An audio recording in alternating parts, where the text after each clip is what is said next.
Cathy Neap, the captain of Papua New Guinea's first national women's rugby league team, led the PNG Orchids to the 2017 World Cup in Australia and became a national hero.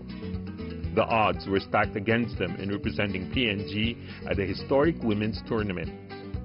Most of Neap's teammates were unemployed, single mothers from rural settlements, and they had just 3 months to transform themselves into a decent national team to compete on the world stage. Neap talked about the makeup of her team, amateurs playing with a lot of heart and passion.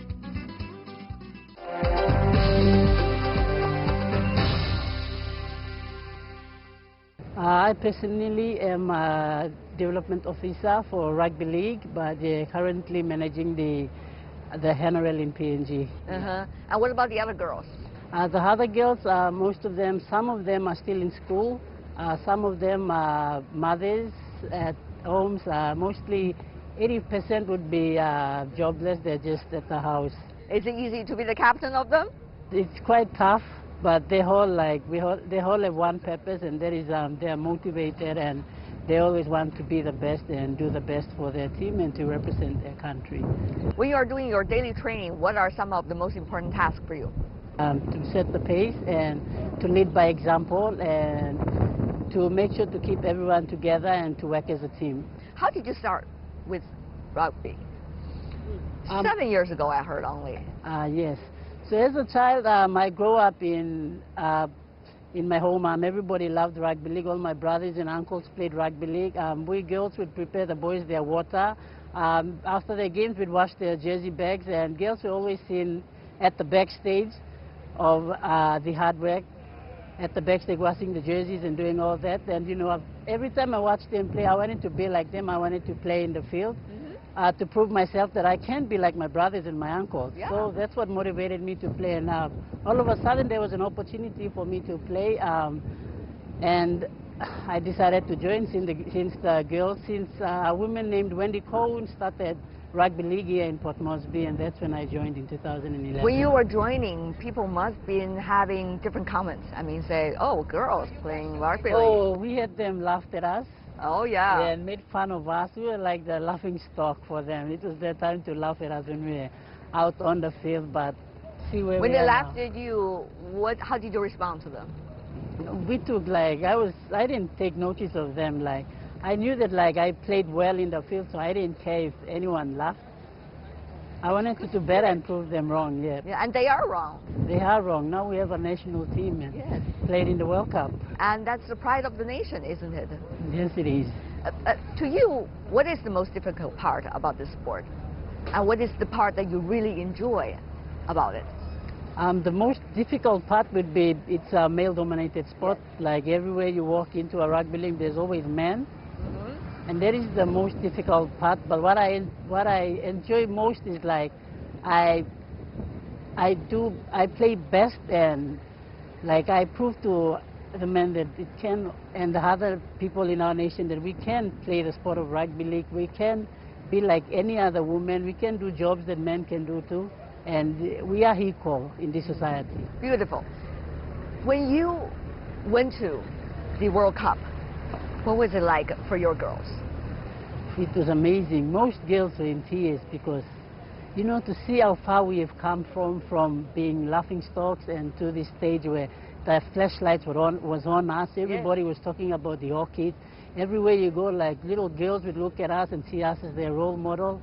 That was when girls saw that, it was really, really touched them emotionally. And then for most of them to go to Australia, to get on a plane and go to a developed country where, you know, you see big buildings and there's people being very busy and all those things. They got excited and they just loved it. It was an experience for them that when they came back, they shared it with all their younger girls, and they helped. I'd say they helped their younger ones in terms of rugby league coming up. They were like, you girls have opportunities, so grab it while you can. Work hard, train hard, and stay disciplined.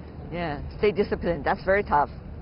It's very tough. I think one of the toughest things is about self-discipline, isn't it? Yes, especially us when we are unpaid and we have... Exactly. It's not a professional job. We have to discipline us and go to training, eat the right kind of food, and discipline ourselves if we really want to. How do you discipline yourself? I mean, what is the trick that you will be able to do self-discipline? That's been a difficult part for me.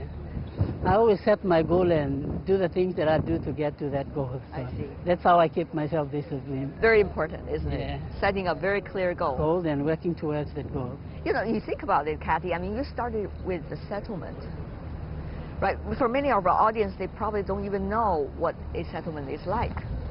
So maybe you want to tell us, you know, when you grow up, what was it like? And why are you eventually become so fascinated by a sport? You know, from a settlement girl to where you are, there must be a quite interesting process for you personally to go through. Yeah, it is. Growing up I personally grew up in the village when I was 9 years old. Growing up in the village, being in a place where that was all dominated by, you know, male figures and who were actually the backstages, and coming into the city. So coming into the city, it was really tough. So coming into the city, it sort of opened our parents and uncles their minds also. And then like back in the settlement, it was not pretty much to do. You just be at the house and, you know, gambling, and just you see people gambling. Like I was quite lucky because my father had a job, so it sent us to school. Most of my teammates, they grew up in the settlements and like they had nothing to do. So rugby league was a hope. Like when we're in the field, like doing line breaks or scoring a try, or, you know, doing a 100-meter sprint to score a try, the feeling that and the hope that it gives us that we can put a try, we can achieve our goal and be looked up when we're in the field. It sort of motivates the girls and me, myself, to like push on in life and see that there is hope. And at the end of the day, at the World Cup,